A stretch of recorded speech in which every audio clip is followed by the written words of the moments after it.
In the plane, on the plane, by plane. What's the difference? Which one is correct? And how do we use it? Let's find out.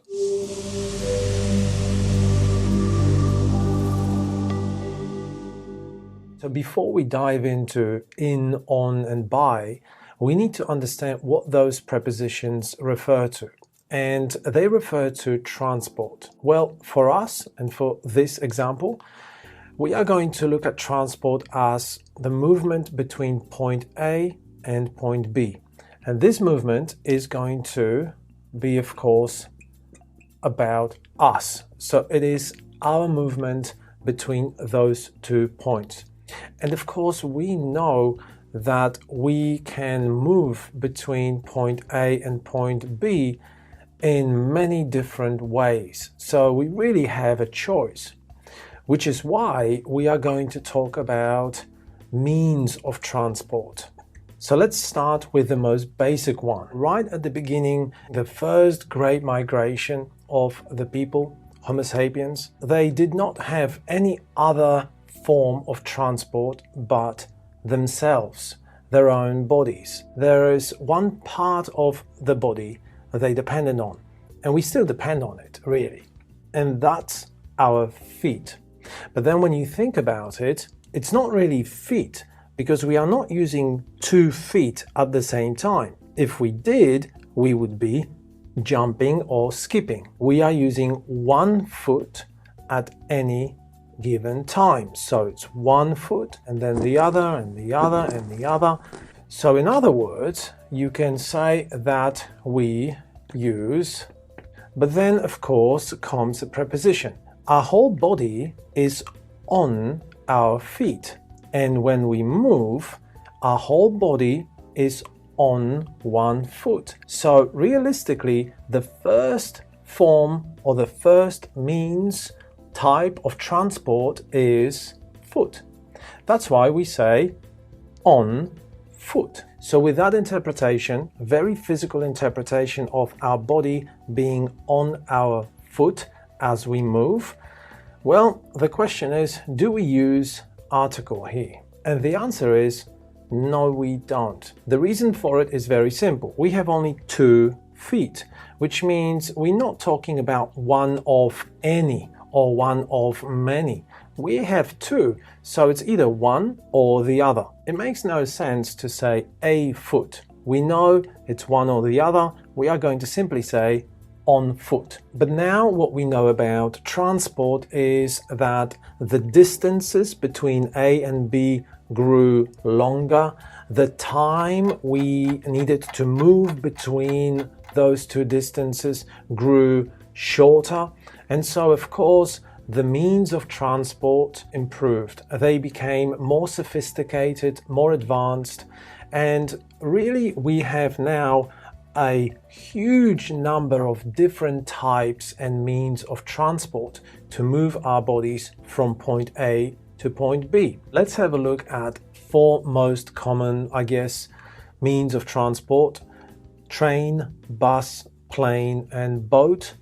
And if you think about it, they have quite a few things in common. Now, first of all, of course, they allow us to move from point A to point B. But there is also another element which is more important for us because it deals with that preposition. And that is that each of those means of transport really allows us to be still on our feet when we get inside of it. Because let's face it, we can get inside.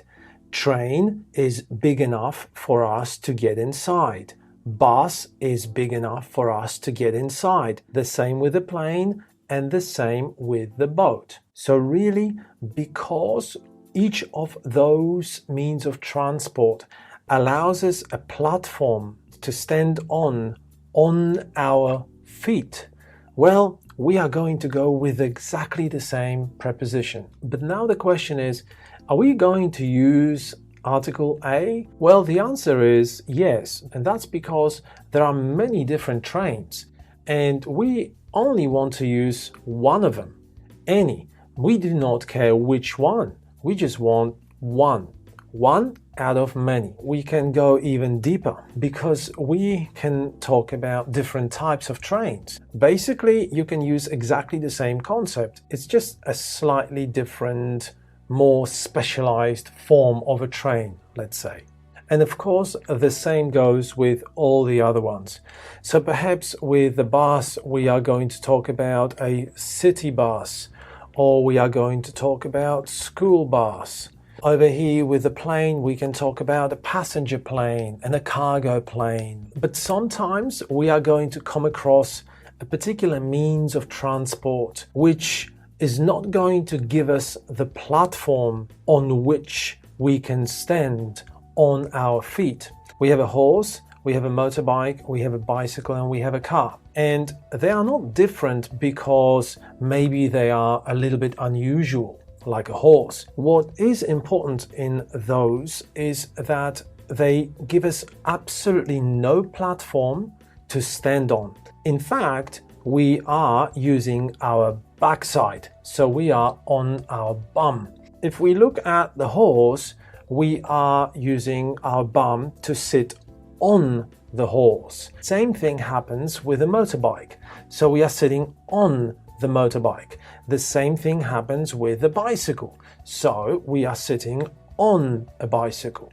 Because of this, we still refer to those three means of transport through the preposition on, and nothing really changes. So we still are going to say on, and then we are again going to use article A, because there are many different horses, many different motorbikes, many different bicycles. All we need is just one, any one. We do not care which one, just one to get us from point A to point B. We are traveling on a horse, or we are traveling on a motorbike, or we are traveling on a bicycle. But there is something different about a car. And the reason for it is this. We know that when we use a car, we are not on our feet, because with a car, it's too small. So the way we interact with the car, we have to get off our feet. And when we get off our feet, we then sit on our bum. So it's pretty much the same as with a horse or a motorbike or a bicycle. The difference is a car is a little bit of a box, isn't it? And not only are we inside of it, but we are off our feet. And so over here, we are going to use in. And again, the same preposition applies to any means of transport that uses a car but calls it something different, something more specialized. So if we are talking about a taxi, well, same thing. We are going to say in a taxi. We can say in an Uber, truck, or lorry. Same thing. It makes really no difference what type of a car we are talking about. You name it, it is in. In short, basically, when you think about it, most, if not all, means of transport are going to use on. The ones that are going to have that element of a box and you getting inside of it and off your feet, those are the ones that are going to be in. In most cases, it is going to be only a car. So that's really good news. But now the question remains, so is it incorrect for me to say I am in a plane?